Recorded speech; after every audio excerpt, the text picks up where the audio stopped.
एक सत्य घटना पे आधारित है।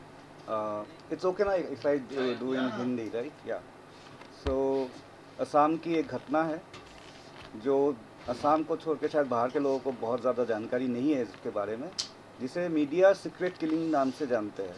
सीक्रेट किलिंग कहते हैं उसको।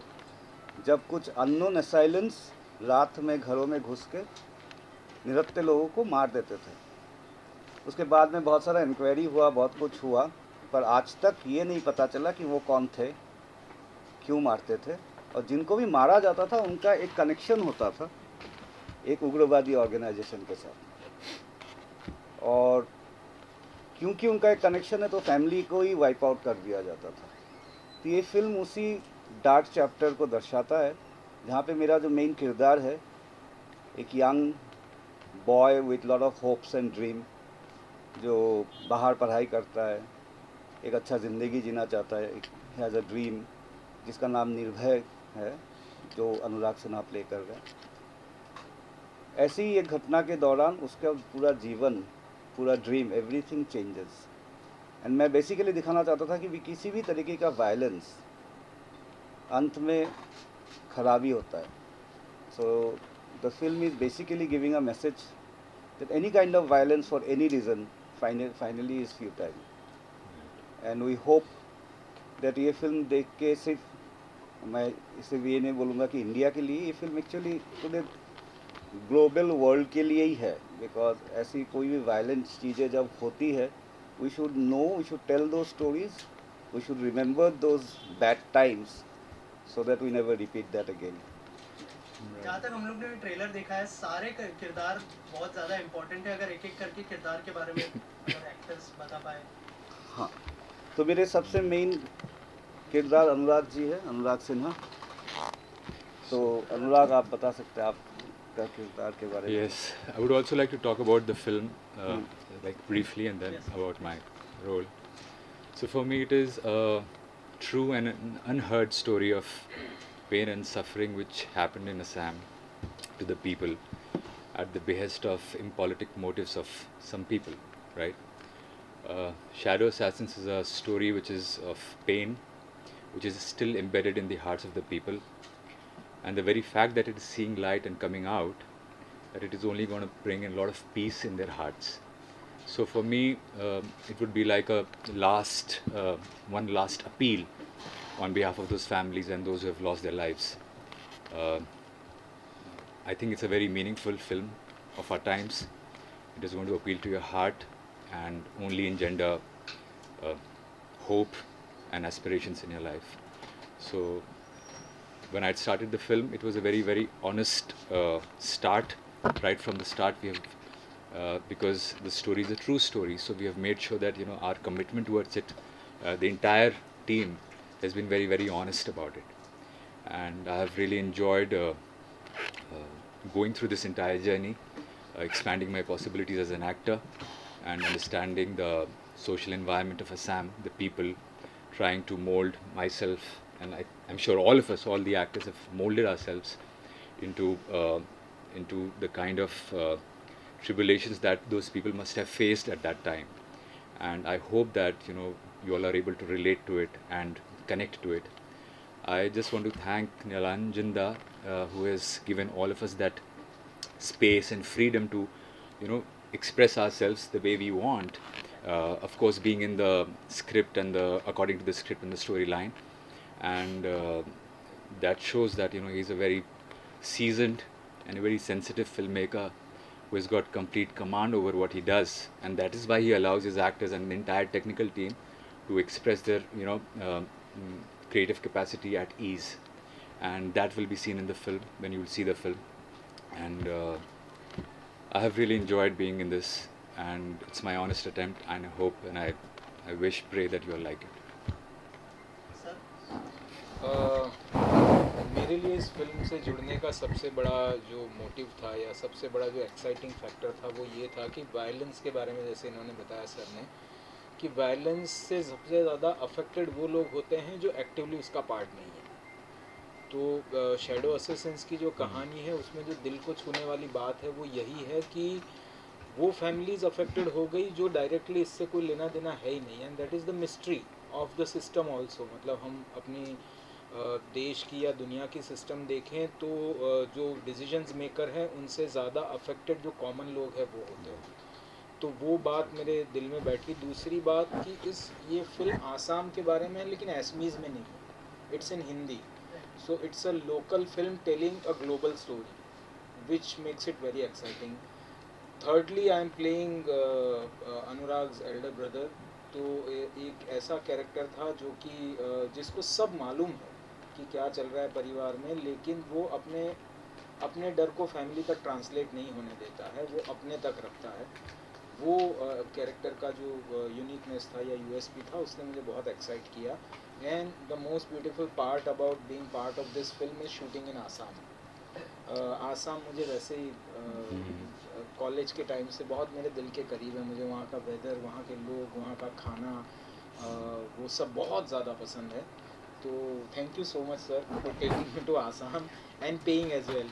सो बहुत मज़ा आया, बहुत अच्छी जर्नी रही इनफैक्ट। सर आप बताइए।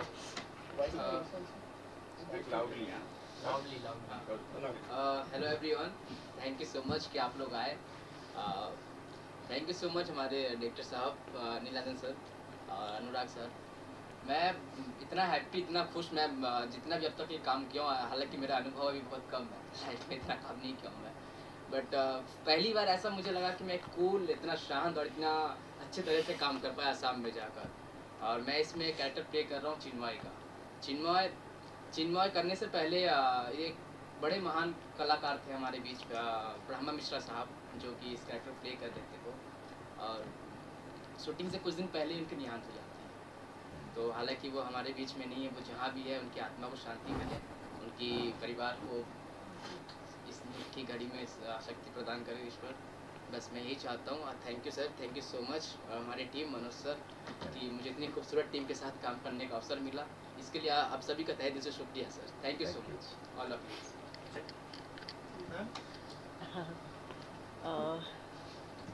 मेरा किरदार है अनुराग की मम्मी का, जो मेरी फैमिली का बेटा, बड़ा बेटा वो है, छोटा बेटा ये है। ये मेरा सबसे प्यारा बेटा है क्योंकि वो दूर पढ़ता है, पूना में पढ़ता है, आसाम से दूर। बहुत ही ज़्यादा प्यारा है ये।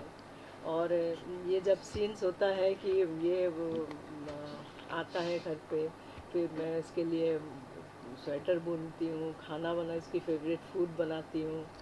तो ये बहुत ही ज़्यादा लगाव है उसके साथ। जब इसको जब लेके जाते हैं पुलिस, जो भी सीन्स होता है, हाँ, तो जो ये इमोशंस है वो मतलब बहुत ही ज़्यादा गहरा है, बहुत ही ज़्यादा अंदर है।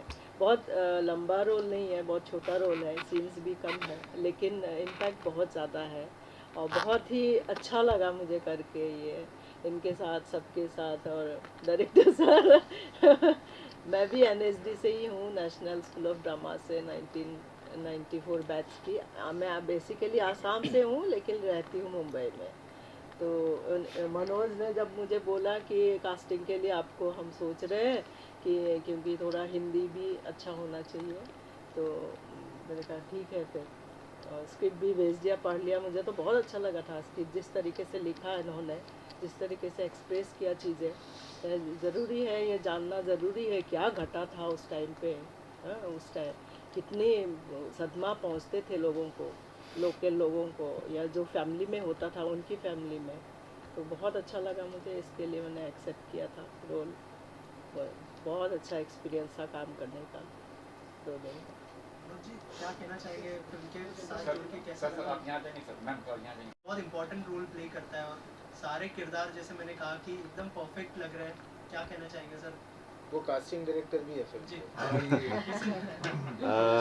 एक और चीज़ ऐड करना चाहूँगा। राकेश भाई हैं, अनुराग हैं, हेमंत जी हैं, रोहित हैं, सब इतने कमाल के आपको एक्टर्स, ये ट्रेंड एक्टर्स जिनका काम इतना कमाल का है, वो सब कैसे एक जगह पर आप लेके आ पाए? क्योंकि उसके लिए सबसे पहले कुडोस टू यू, कांग्रेचुलेशन, बहुत अच्छी कास्टिंग किया। Thank you so much. जब दादा ने बोला कि ये फिल्म मैं बना रहा हूँ, इसमें वो बैलेंस होनी चाहिए कि बॉम्बे के एक्टर्स भी आएंगे और असम के एक्टर्स भी रहेंगे। तो मेरे लिए सबसे इम्पोर्टेंट था कि वो जो बैलेंस है उसको मेंटेन करना, कि ऐसा ना लगे कि ये लोग बाहर से हैं वो लोग, असम के एक्टर्स हैं, और ये सारे बहुत मंजे हुए एक्टर्स हैं इनके साथ, क्योंकि मैं ख़ुद एक्टर हूँ और थिएटर से जुड़ा हुआ हूँ, तो इन सबको मैंने परफॉर्म करते हुए फिल्म्स में, थिएटर्स में देखे हैं पहले। तो जब मैंने स्क्रिप्ट पढ़ा तो मुझे कैरेक्टर्स दिखाई दिए, और सब ने मैंने बहुत कम एक्टर्स को अप्रोच किया था सारे, तो मैं सबका शुक्रगुजार हूँ कि सबने एक्सेप्ट किया जो भी रोल्स, एंड बहुत अच्छी तरीके से सबने निभाया है। तो thank you all my cast. And अगर क्योंकि मैं भी एक इम्पॉर्टेंट कैरेक्टर्स फिल्म में कर रहा हूँ, मेरे लिए इस फिल्म में जुड़ने का सबसे बड़ी मकसद ये था कि बचपन में जो ये घटनाएं मैंने अपने आँखों के सामने मैंने देखा है, और इसको सिनेमा के ज़रिए असम के बाहर और पूरी दुनिया में ये कहानी बताने का जो एक अंदर एक था, तो ये जब निरंजना ने बोला कि इस सब्जेक्ट पे, इस ट्रू इवेंट पे मैं ये फिल्म बनाने जा रहा हूँ, तो मुझे लगा कि यही सबसे अच्छा अपॉर्चुनिटी है, और स्पेशली क्योंकि ये हिंदी फिल्म है और पूरे इंडिया में ये रिलीज़ हो रही है, तो आई होप जो रेस्ट ऑफ इंडिया रिलेट कर पाएगी और महसूस कर पाएगी क्या क्या गुजरा था उस समय असम के लोगों में। और जैसे इन्होंने बोला कि कोई भी वायलेंस जो होता है ना, वो सेंसलेस होता है आखिर में, और इन घटनाओं को इसलिए हमें याद रखना चाहिए, इन घटनाओं के बारे में हमें ये कहानियाँ हमें इसलिए कहनी चाहिए, क्योंकि ये कहने का कारण ये है कि ये समझना कि ये दोबारा ना हो। और अगर मैं अपने किरदार की बात करूँ तो यही उसका भी एक वैसा ही, जैसे इनके जो मेन प्रोटैगनिस्ट फैमिली के साथ जो हुआ है घटना, इसके साथ भी वही हुआ है, इसके फैमिली के साथ भी वही हुआ है, तो वो उसी दौर से ये कैरेक्टर गुजरा है। तो बहुत ही मेरे लिए ये emotional at the same time representing my state का भी था। तो I hope everyone like the film when it comes out. Thank you. तो नीलांजन दा को थैंक यू, और मनोज को, पूरी टीम को, कि हम सब लोग इस फिल्म का हिस्सा बन पाए। देखिए, एक आर्टिस्ट की जिम्मेदारी होती है कि जब कोई ऐसी जिम्मेदार फिल्म कही जा रही हो तो उसमें भी अगर उसको शामिल होने का मौका मिले, क्योंकि हम सब के सामने जितने हम एक्टर्स हैं, कमर्शियल फिल्म्स ऐसी आती हैं जो कि चाहे वेब सीरीज़ हो या कुछ भी काम हो, तो जो हम लोग करते रहते हैं। लेकिन जब कोई एक ऐसी ज़िम्मेदार फिल्म बनाने की कोशिश करे तो हम सब की एक रिस्पॉन्सिबिलिटी ये भी हो जाती है कि हम सब जुड़ें और अपना बेस्ट उसको दे सकें। तो जब ये स्क्रिप्ट मनोज ने भेजी थी तो मुझे पढ़ते ही समझ में आ गया था कि एक ऐसा सिनेमा बनने जा रहा है जिसका मुझे हिस्सा बनना बहुत ज़रूरी है, और वो बहुत ही इमीडिएट चीज़ें हुई दोनों तरफ से, और ये फिल्म मेरे खाते में आई, जिसके लिए मैं बहुत खुश हूँ। और जो किरदार की बात है तो देख रहे हैं कि भाई हैं, माँ हैं, बेटा है, दोस्त है, तो मैं इसमें एक सिस्टम हूँ, एक ऐसा सिस्टम जहाँ से बहुत सारी चीज़ें ऑपरेट होती हैं। उस सिस्टम का फेस हूँ मैं, जिसको फेस इस फैमिली को करना होता है। और जब किसी एक पावरफुल जगह से कोई सिस्टम ऑपरेट हो रहा होता है तो वो सिस्टम ना चाहते हुए भी किस तरीके से काम करता है, वो इस फिल्म में दिखाया गया है। कि उनके हाथ में, हमारे सिस्टम के हाथ में कुछ होता नहीं है, हर एक का एक चेन्स बनी हुई है जहाँ से वो जा कर के ऑपरेट होता है और वो चीज़ें टैकल की जाती हैं। तो बाकी ज़्यादा ना बताते हुए यही है मेरे किरदार के बारे में, ताकि आप जब फिल्म देखें तो आपको वो सरप्राइज़ मिले, और साथ ही साथ वो सरप्राइजिंग शॉक मिले जो आपको सोचने के लिए मजबूर करे, जिस वजह से दादा ने ये फिल्म बनाने की सोची।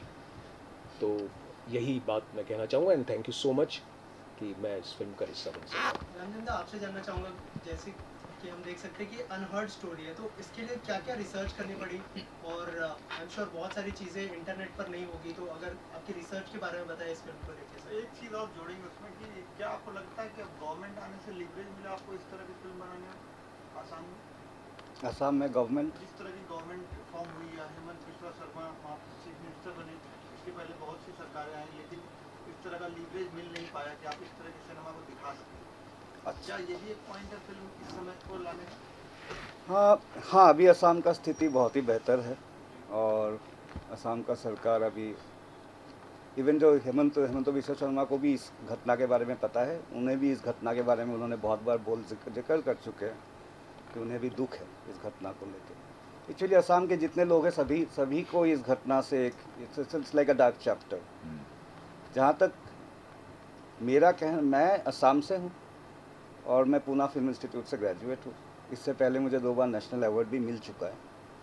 पर ये फिल्म जब मैं बनाने के लिए सोचा था, इसके पीछे एक बहुत बड़ा कारण यह है कि क्योंकि मैं असम से हूँ और मैं पूना में पढ़ाई करता था, मैं बहुत क्लोजली ये घटना घटते हुए देखा हूँ। मैं ऐसे बहुत लोगों को जानता हूँ जिनके साथ ये घटा है। तो ये मैं सालों से चाहता था कि इस पर मैं कभी एक फ़िल्म बनाऊँ, पर क्योंकि ये फ़िल्म थोड़ा सा अलग है, इसको बनाने में ऑफ कोर्स डिफ़िकल्टीज़ था, फाइनेंस लाने में डिफ़िकल्टीज़ था। पर ये मैं रिसर्च के लिए मैं बता सकता हूँ कि ये रिसर्च करीब मैं 2004 से किए जा रहा हूँ। इस फिल्म के पीछे जो मेन मैंने चीज़ें दिखाया है या दर्शाया है, फिक्शनल डिपिक्शन है। ये जस्टिस के एन शोल्किया करके एक रिटायर्ड सुप्रीम कोर्ट जस्टिस थे, जिन्होंने इसके ऊपर एक इंक्वायरी किया था। उस इंक्वायरी कमेटी रिपोर्ट को लेके ही मैंने ये पूरा फिल्म को मेनली रिसर्च किया।